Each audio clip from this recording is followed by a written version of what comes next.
여러분, 오늘 저는 정말 충격적인 이야기를 하려고 합니다. 지금 이 순간 한국에서만 60세 이상 어르신 800만 명이 만성 불면증과 싸우고 있습니다. 밤마다 몇 시간씩 뒤척이다. 결국 수면제의 의지에 억지로 잠에 드는 분들이 그렇게 많다는 뜻입니다. 하지만 더 놀라운 사실은 질병관리청 통계에 따르면 수면제를 복용하고 있는 사람들 중 56% 이상이 사실은 약이 필요하지 않은 경우라는 것입니다. 단지 잘못된 방법으로 불면증을 다루고 있을 뿐입니다. 그리고 더 충격적인 건 바로 매일 먹는 저녁 식사, 아무렇지 않게 먹는 그 음식들이 수많은 어르신들의 수면을 무너뜨리는 진짜 원인이라는 사실입니다. 잠깐만요, 영상을 끄지 마세요. 지금부터 제가 30년 동안 노인의학을 하며 깨달은 가장 중요한 비밀을 말씀드리려 합니다. 이 비밀은 올해로 80이 된 제 어머니의 삶을 완전히 바꿔놓았습니다. 그리고 저는 이 비밀이 여러분 가족의 삶도 바꿀 수 있다고 믿습니다. 저는 서울에서 근무하는 노인의학 전문의 이현우입니다. 예전에 저는 수면제가 불면증 환자들에게 주는 마지막 구명줄이라고 생각했습니다. 하지만 수천 명의 환자를 보면서 한 가지 무서운 사실을 깨달았습니다. 수면제를 오래 쓸수록 노년층은 더 잠을 못 잡니다. 약에 의존하게 되고 몸은 약해지고 기억력은 떨어지고 넘어질 위험은 2년 만에 40%나 증가합니다. 저는 약 때문에 균형 감각이 떨어져 비틀거리며 진료실에 들어오는 할아버지, 할머니들을 너무 많이 보았습니다. 약 없이는 단 한밤도 제대로 잠들지 못해 눈빛이 흐려진 채 저 앞에 앉아 있는 분들도 있었습니다. 심지어 더 자고 싶다는 이유로 스스로 약의 용량을 늘렸다가 저체온증이나 저혈압으로 응급실에 실려온 분들도 있었습니다. 하지만 그 중에서도 제 마음을 가장 아프게 했던 사람은 바로 제 어머니, 올해 80이 된 이정숙 여사였습니다. 거의 10년 동안 어머니는 수면제 없이는 잠들지 못했습니다. 밤만 되면 오늘은 잠이 와줄까 하고 불안해하셨고 약을 삼킨 뒤에야 겨우 눈을 감을 수 있었습니다. 하지만 그 잠은 너무 얕고 너무 쉽게 깨지는 잠이었습니다. 아침마다 지친 얼굴로 일어나시는 어머니를 보는 것이 제 가슴을 가장 아프게 했습니다. 제가 의사인데도 어머니를 자연스럽게 잠들게 해드릴 방법을 찾지 못하고 있었던 것입니다. 진료실에서도 저는 비슷한 분들을 매주 만났습니다. 70세에서 85세 사이의 어르신들이 수면제를 붙잡고 말합니다. 선생님, 그냥 2시간만이라도 깨지 않고 자고 싶어요. 그거면 충분해요. 그 말을 들을 때마다 마음이 저릿했습니다. 그래서 저는 불면증을 해결하기 위해 더 깊이 파고들었습니다. 수백 편의 해외 논문을 읽고 수천 건의 병력을 다시 살펴보고 한국 어르신들의 생활 패턴을 하나하나 분석했습니다. 그리고 결국 아주 분명한 하나의 결론에 도달했습니다. 문제는 그들이 잠들 수 없는 것이 아니라 스스로의 수면 리듬을 매일 조금씩 망가뜨리고 있다는 것이었습니다. 특히 저녁 식사 습관 때문에 말입니다. 가벼운 식사를 하면 잠이 잘 온다고들 생각하지만 한국의 흔한 저녁 메뉴들 중 상당수가 혈당을 늦은 밤까지 끌어올리고 신경계를 자극해 멜라토닌 분비를 억제합니다. 그러니 잠에 들지 못하고 뒤척이다 결국 수면제를 찾게 되는 것입니다. 이 원리를 정확히 이해한 후 저는 한 가지 결심을 했습니다. 바로 어머니가 다시 약 없이 잠들 수 있도록 돕는 것이었습니다. 그리고 그 과정에서 저는 3가지 아주 평범해 보이지만 놀라운 힘을 가진 음식들을 발견했습니다. 어머니께 일주일간 이 음식을 적용해 보았고 그 결과 거의 10년 동안 약에 의존하던 어머니가 드디어 약 없이 깊이 잠들기 시작했습니다. 이 이야기에 들어가기 전에 꼭 말씀드리고 싶은 게 있습니다. 만약 여러분의 부모님, 조부모님 혹은 사랑하는 분들이 불면증으로 고생하고 있다면 꼭 이 영상을 끝까지 보시고 공유해 주세요. 잠은 단순한 휴식이 아니라 건강의 기초이고 수명을 지키는 열쇠입니다. 작은 변화 하나가 남은 수십 년의 삶을 지켜줄 수 있습니다. 그리고 만약 오늘 처음 저를 만나신 분이라면 채널을 팔로우하고 댓글도 남겨주세요. 건강한 노년을 위한 정보를 계속 전해드리겠습니다. 연령별로 도움이 되는 수면 식품 리스트가 필요하신 분들은 댓글에 1번을 남겨주세요. 어머니가 점점 수면제에 의존하는 모습을 지켜보던 저는 결국 제가 가장 존경하는 스승, 대구의료원에서 30년 넘게 노인 신경의학을 연구해온 장세윤 교수님을 찾아갔습니다. 어머니의 상태를 말씀드리자 교수님은 조용히 고개를 끄덕이시더니 제 마음을 송곳처럼 찌르는 한마디를 하셨습니다. 현우 씨, 노인은 수면제를 먹을수록 더 잠을 못 잡니다. 왜 그런지 알고 있나요? 저는 아무 말도 할 수 없었습니다. 의사이면서도 이렇게 깊은 관점으로 생각해 본 적이 없었기 때문입니다. 교수님은 이어서 말씀하셨습니다. 수면제는 진짜 잠을 만들어주지 않습니다. 단지 뇌를 억지로 눌러서 잠 비슷한 상태로 떨어뜨릴 뿐이에요.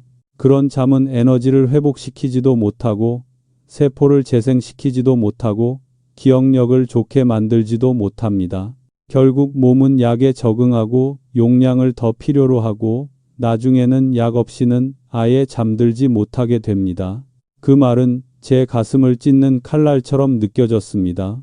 아침마다 피곤한 얼굴로 일어나던 어머니의 모습이 떠올랐고 그 모든 이유가 눈앞에서 선명해졌습니다. 교수님은 서랍에서 서류철 하나를 꺼내 국가조사 결과를 보여주셨습니다. 한국에서 65세 이상 어르신의 63%가 5년 이상 수면제를 복용하고 있으며 그중 40% 이상이 경도 인지장애를 겪고 있고 2년 내 낙상 위험이 42% 증가하며 수면제 부작용으로 입원하는 비율도 30%에 달한다는 내용이었습니다. 교수님은 깊은 한숨을 내쉬며 말씀을 이어갔습니다. 이분들의 공통점이 뭔지 아세요? 모두 약만 먹으면 불면증이 해결된다고 믿었다는 거예요. 하지만 진짜 원인은 전혀 다른 곳에 있어요. 바로 저녁 식습관, 호르몬 조절, 그리고 나이 들수록 약해지는 신경계에 있습니다. 저는 구체적으로 어떤 변화가 노인을 잠 못 이루게 만드는지 여쭈었습니다. 교수님은 마치 1학년 학생에게 강의하듯 차분하게 설명해 주셨습니다. 나이가 들면 뇌에서 멜라토닌 생산이 줄어듭니다. 수면 리듬을 조절하는 아주 중요한 호르몬이죠. 여기에 신경을 안정시키는 GABA도 함께 감소합니다. 젊은 사람은 하루 활동을 서서히 줄여 잠들 준비를 하는데 12-10분이면 됩니다. 하지만 70, 80대는 그 2배가 걸려요. 그런데 저녁에 혈당을 올리는 음식을 먹으면 교감신경이 활성화되고 멜라토닌이 완전히 억제됩니다. 교수님은 이어서 연세대 연구 결과를 보여주었습니다. 저녁에 혈당이 20, 30 mgdl만 올라가도 수면의 질이 35%나 떨어지고 20시 이후에 식사하면 멜라토닌이 평균 27% 감소하며 짠 음식, 매운 음식, 빠르게 흡수되는 탄수화물은 심박수를 높여 뇌가 휴식 상태로 들어가지 못한다는 결과였습니다. 그 순간 저는 그동안 제대로 보지 못했던 사실을 떠올렸습니다. 우리 집 저녁 시간은 늘 늦었고 어머니는 밥과 김치, 죽, 달콤한 과일을 조금씩 편하게 잠들려고 드셨습니다. 그것이 오히려 어머니의 수면 리듬을 무너뜨리고 있었던 겁니다. 장세윤 교수님은 단호한 목소리로 말씀하셨습니다. 현우 씨, 노인이 잠을 자려면 신경계를 다시 길러줘야 합니다. 약을 먹이는 게 아니고요. 수면제는 비 올 때 잠깐 쓰는 우비예요. 오래 쓰면 결국 찢어지고 맙니다. 젖지 않으려면 지붕을 고쳐야죠. 저는 나이가 들며 감소한 호르몬을 자연스럽게 되살리는 방법이 있는지 여쭤봤습니다. 교수님은 고개를 끄덕이며 답하셨습니다. 있습니다. 하지만 매일 멜라토닌 보충제를 먹으라는 뜻은 아니에요. 그건 오히려 생체 리듬을 망가뜨릴 수 있어요. 필요한 건 자연적인 회복입니다. 노인이 가장 부족한 성분 트립토판, 마그네슘, 천연 멜라토닌, 혈당 조절을 돕는 영양소 이 4가지를 식품으로 공급하면 됩니다. 제대로 사용하면 일주일만 해도 변화가 나타납니다. 교수님은 수십 년 동안 불면증 치료를 하며 경험한 사례들을 들려주셨습니다. 수면제를 10년 넘게 먹던 사람도 저녁 식사와 이 3가지 음식을 조절한 후 약을 줄이고 결국 끊어낼 수 있었다는 이야기를 여러 번 보셨다는 겁니다. 어떤 분은 75세의 생애 처음으로 6시간 연속으로 잠을 잤고 또 어떤 82세 어르신은 오랫동안 겪지 못한 깨지 않는 밤을 경험하고 진료실에서 눈물을 흘리기도 했습니다. 그 이야기를 듣는 순간 제 마음속에서도 하나의 문이 열리는 느낌이 들었습니다. 어머니를 도우려면 약이 아니라 어머니의 식탁부터 바꿔야 한다는 걸 깨달았습니다. 교수님이 30년 동안 환자들에게 권해온 3가지 식품, 바로 그곳에서 해답을 찾아야 한다고 확신했습니다. 그리고 그날부터 저는 어머니의 식습관을 전부 다시 설계하기 시작했습니다. 그리고 정말 놀라운 일이 일어났습니다. 단 일주일 만에 어머니의 삶이 달라졌습니다. 그날 집에 돌아왔을 때 어머니는 익숙한 생강차를 손에 쥐고 작은 몸을 웅크린 채 앉아 계셨습니다. 오늘 밤도 잠을 못 잘까봐 걱정이 가득한 눈빛이었습니다. 저는 어머니 앞에 앉아 천천히 말했습니다. 엄마, 오늘부터는 다른 방법을 한번 해봐요. 약이 아니라 몸이 예전처럼 스스로 잠들 수 있게 도와주는 방법이에요. 어머니는 의심스러운 표정으로 저를 바라보셨습니다. 지난 10년 동안 수많은 방법을 시도했지만 효과가 없었기에 더 이상 어떤 것도 믿기 어렵다는 눈빛이었죠. 하지만 저는 아들이고 또 의사이기에 어머니는 조용히 고개를 끄덕이셨습니다. 그날부터 저는 장세윤 교수님이 알려주신 3가지 음식 치료를 그대로 적용하기 시작했습니다. 각각의 음식에는 과학적 근거가 분명히 있었고 민간요법이나 전해 내려오는 막연한 방법이 아니었습니다. 제가 가장 먼저 준비한 것은 계피를 넣은 찐 바나나였습니다. 한국에서는 과일을 찌거나 데워 먹는 방식이 익숙하지 않지만 이 방법은 정말 큰 의미가 있었습니다. 적당히 익은 바나나를 반으로 잘라 계피가루를 살짝 뿌린 뒤 정확히 5분 동안 쪘습니다. 뚜껑을 여는 순간 부드럽고 따뜻한 향이 부엌 가득 퍼졌습니다. 바나나는 노인이 부족하기 쉬운 필수 아미노산 트립토판을 풍부하게 함유하고 있습니다. 트립토판은 체내에서 세로토닌을 만들고 그 세로토닌이 다시 멜라토닌으로 전환되어 깊은 잠을 유도합니다. 하버드 대학 연구에서는 잠들기 전 250mg의 트립토판을 섭취한 사람들의 수면 잠입 시간이 평균 35% 단축된다는 결과도 있었습니다. 계피는 저녁 식사 후 혈당을 안정시키는 역할을 합니다. 밤에 혈당이 요동치면 교감신경이 활성화되어 뇌가 쉬지 못하고 노인은 그 영향을 더욱 크게 받습니다. 그래서 바나나와 계피의 조합은 단순하지만 매우 강력한 의미를 가집니다. 그날 밤 저는 조심스럽게 찐 바나나를 어머니 앞에 내려놓았습니다. 어머니는 놀라는 표정으로 물었습니다. 이걸 먹으면 잘 수 있니? 저는 웃으며 대답했습니다. 엄마, 당장 효과가 나타나는 약은 아니에요. 하지만 이건 엄마의 신경계를 다시 길러주는 음식이에요. 이건 어머니는 천천히 음식을 드셨고 그 표정이 조금씩 풀리는 것을 저는 분명히 느꼈습니다. 바나나의 자연스러운 단맛과 계피의 따뜻한 향이 몸을 편안하게 만드는 듯 했습니다.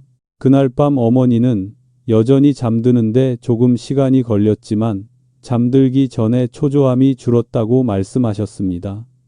이것이 첫 번째 변화였습니다.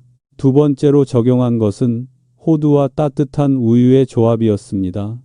장 교수님이 2번이나 강조했던 이유가 분명히 있었습니다. 호두는 자연 멜라토닌을 함유한 몇 안 되는 식품입니다. 합성 멜라토닌과 달리 생체 친화적이어서 체내 리듬을 흐트러뜨리지 않고 노인의 부족한 멜라토닌을 자연스럽게 채워줍니다. 스페인의 연구에서는 매일 저녁 6-8끼의 호두를 섭취한 사람들의 멜라토닌 농도가 단 4일 만에 150% 상승했다는 결과가 있었습니다. 게다가 호두는 근육을 이완시키고 신경계를 진정시키는데 중요한 역할을 하는 마그네슘이 풍부합니다.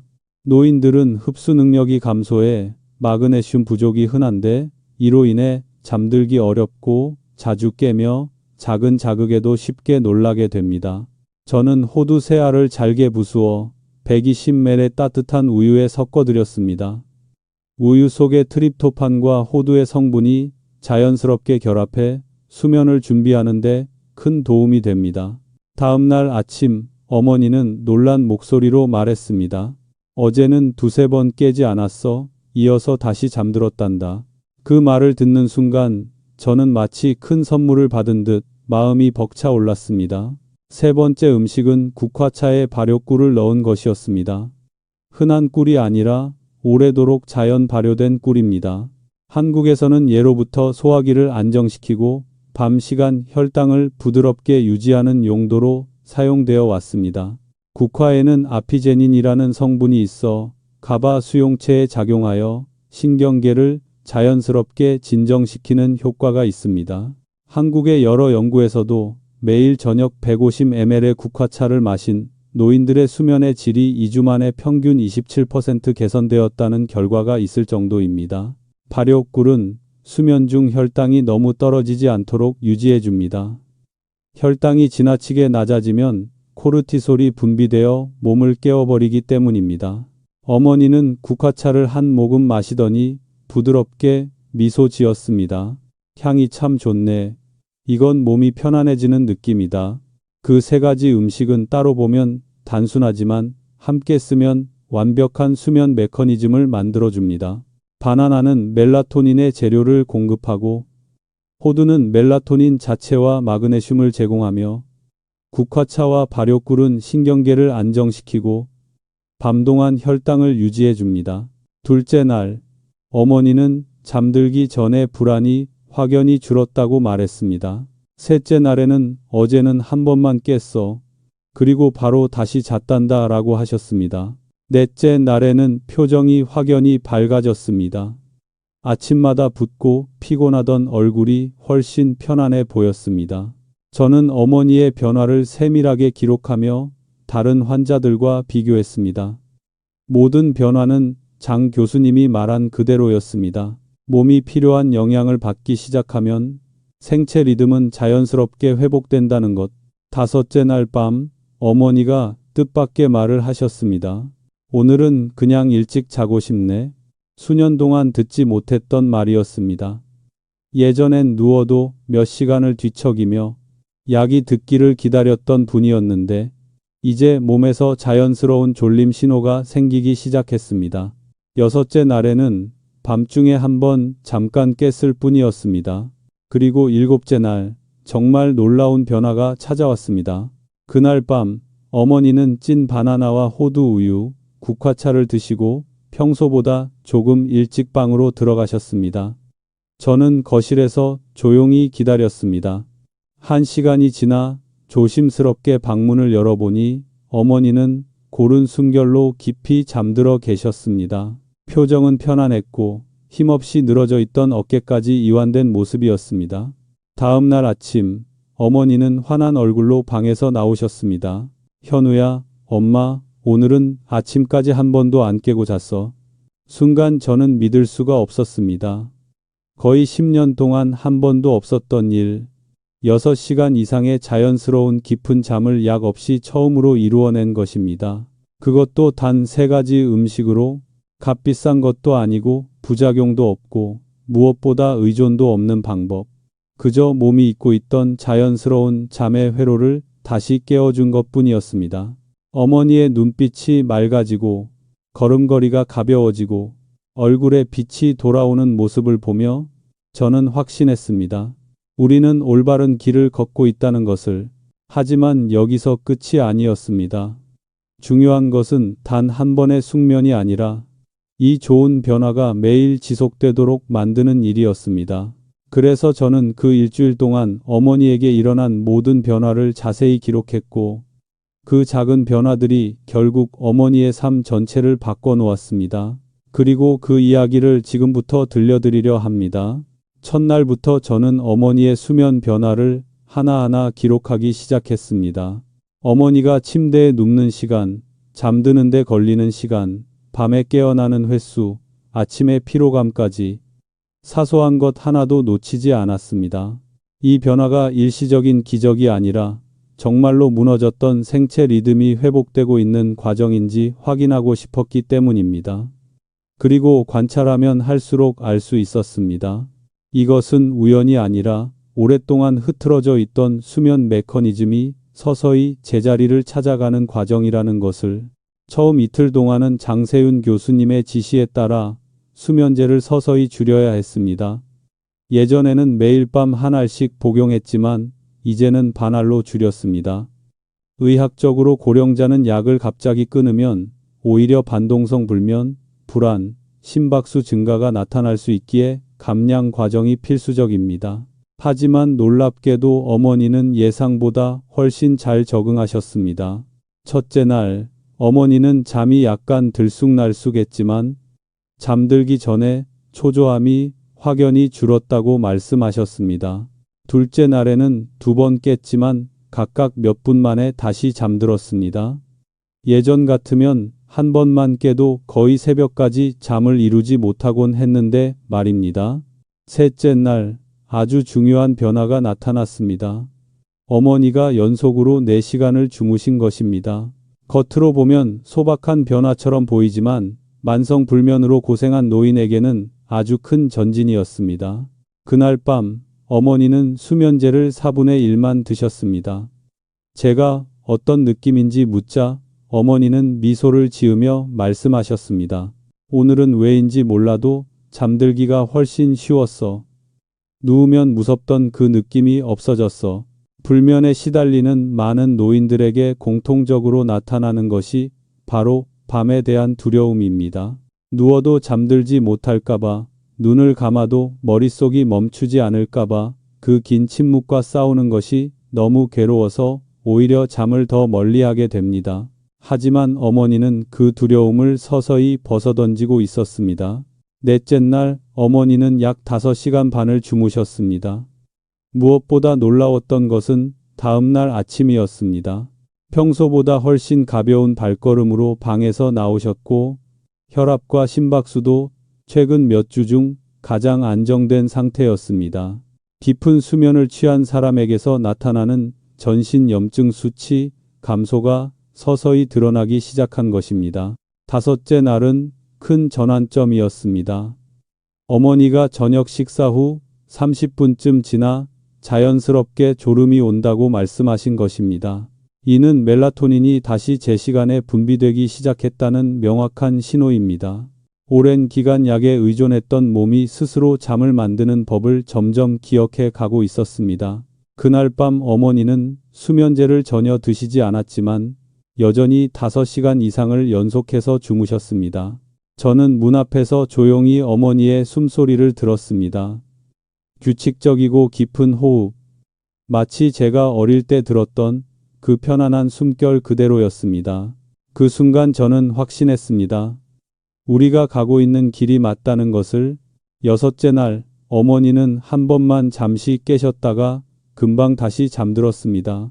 다음 날 아침 문을 열자 어머니는 이미 이불을 개고 계셨고 얼굴에는 오랜만에 생기가 돌고 있었습니다. 어깨 결림도 줄고 머리가 맑다고 하셨습니다.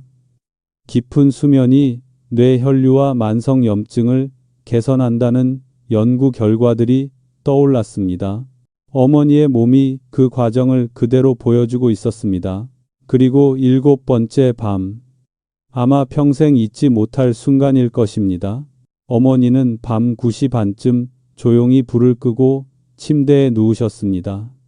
저는 기대도 했지만 괜히 실망할까봐 큰 기대를 하지 않으려 노력했습니다. 새벽 1시에 살짝 문을 열어보니 어머니는 여전히 깊이 잠들어 계셨습니다. 새벽 4시 그대로 잠들어 계셨습니다. 아침 6시 제가 부엌에서 커피를 내리고 있을 때 어머니가 방에서 나오셨습니다. 걸음걸이는 가볍고 얼굴은 마치 몇 년은 젊어진 것처럼 환했습니다. 그리고 어머니는 조용히 말씀하셨습니다. 현우야, 엄마, 어젯밤에 한 번도 안 깨고 잤어. 처음부터 끝까지. 저는 몇 초 동안 아무 말도 할 수 없었습니다. 놀라서가 아니라 너무 벅차서였습니다. 수면제를 10년 동안 복용해온 80살 노인이 약 없이 6시간 이상을 연속으로 잤다는 것. 의학적으로도 쉬운 일이 아닙니다. 정말 기적 같은 변화였습니다. 그날 이후로 어머니는 저녁 식사를 수면제라고 부르기 시작했습니다.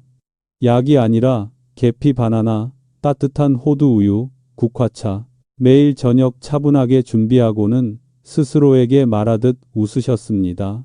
오늘도 잘 잘 수 있겠네. 하지만 진짜 변화는 잠의 양이 아니라 마음가짐이었습니다. 노인은 잠들 수 있다는 확신만 생겨도 불면의 절반을 이겨냅니다. 그 심리적 안정이 바로 깊은 잠의 문을 열어주는 열쇠이기 때문입니다. 어머니가 하루하루 회복되는 모습을 보며 저는 그동안 책으로만 알고 있던 진실을 다시 느꼈습니다. 나이가 들어도 신체가 약해져도 회복력은 여전히 존재한다는 것. 단지 올바른 조건을 주지 못했을 뿐이라는 것. 깊은 잠은 결코 사치가 아닙니다. 되돌릴 수 있는 능력입니다. 하루에 조금씩 몸이 다시 배워가는 과정입니다. 하지만 저는 알았습니다. 이 좋은 변화가 계속되기 위해서는 한 가지가 더 필요하다는 것을. 약을 끊는 것만으로는 부족하고 음식만으로도 부족합니다. 생활 습관, 식사 시간, 빛 노출, 뇌의 리듬. 모든 것을 함께 조율해야 비로면 지속되는 숙면이 찾아옵니다. 그리고 그것이 바로 장세윤 교수님이 마지막으로 강조했던 부분이었습니다. 저는 그 조언을 그대로 어머니에게 적용했고 그 결과 어머니의 삶은 완전히 달라졌습니다. 그리고 그 핵심 원칙들을 이제 여러분에게도 이야기하려 합니다. 어머니의 수면이 단 일주일 만에 달라지는 모습을 보면서 저는 장세윤 교수님이 하신 말씀이 얼마나 정확한지 다시금 깨달았습니다. 노인이 잘 자려면 음식만 바꿔서는 안 됩니다. 생활 전체를 다시 조율해야 합니다. 잠이라는 것은 어느 날 갑자기 억지로 만들어낼 수 있는 것이 아닙니다. 호르몬, 신경계, 영양, 생체 리듬이 모두 조화를 이루어야 결과로 나타나는 섬세한 과정입니다. 그리고 그 조화를 유지하기 위해 특히 노년층이라면 반드시 기억해야 할 몇 가지 원칙이 있습니다. 첫 번째는 많은 사람이 간과하는 부분입니다. 수면제를 절대로 갑자기 끊어서는 안 된다는 것입니다. 오랫동안 약에 의존해온 노인이 갑자기 중단하면 반동성 불면, 불안, 손떨림, 심박수 증가, 심지어 부정맥까지 나타날 수 있습니다. 어머니 역시 아주 조금씩 천천히 줄여야 했고 그 과정을 면밀히 관찰해야 했습니다. 지금 수면제를 끊고자 하는 사람이 있다면 반드시 이 원칙을 기억해야 합니다. 감량과 동시에 신경계를 안정시키는 음식들을 보충해 주어야 몸이 다시 자연스러운 수면 메커니즘을 기억하게 됩니다. 두 번째는 저녁 식사입니다. 많은 한국의 노인들은 저녁을 너무 늦게 먹거나 밥, 죽면, 감자처럼 탄수화물이 많은 음식을 먹는 습관이 있습니다. 이런 음식들은 혈당을 빠르게 올려 멜라토닌 분비를 억제해버립니다. 가장 이상적인 시간은 18시 30분 이전, 그리고 양은 적당히. 저의 환자들 대부분이 이 원칙 하나만 지키고도 일주일 안에 수면의 질이 눈에 띄게 좋아졌습니다. 노인의 몸은 많이보다 안정을 원합니다. 세 번째, 저는 모든 환자에게 잠들기 최소 3시간 전에는 맵고 짜고 달콤한 음식을 피하라고 합니다. 매운 음식은 교감신경을 자극하고 짠 음식은 혈압을 높이며 과일과 같은 단 음식은 혈당을 급격히 올립니다. 많은 분들이 나이 들어서 잠이 안 오나 보다라고 생각하지만 사실은 저녁 메뉴가 문제인 경우가 훨씬 많습니다. 네 번째는 수면 환경입니다. 노인은 빛과 소음에 매우 민감합니다. 작은 LED 조명 하나, 복도에서 나는 작은 소리 하나에도 쉽게 깨버립니다. 그래서 저는 어머니에게 암막 커튼을 설치해드리고 소음을 줄인 다음 잠들기 1시간 전에는 TV와 휴대폰을 멀리 두게 했습니다. 연구에 따르면 블루라이트는 멜라토닌을 1시간 만에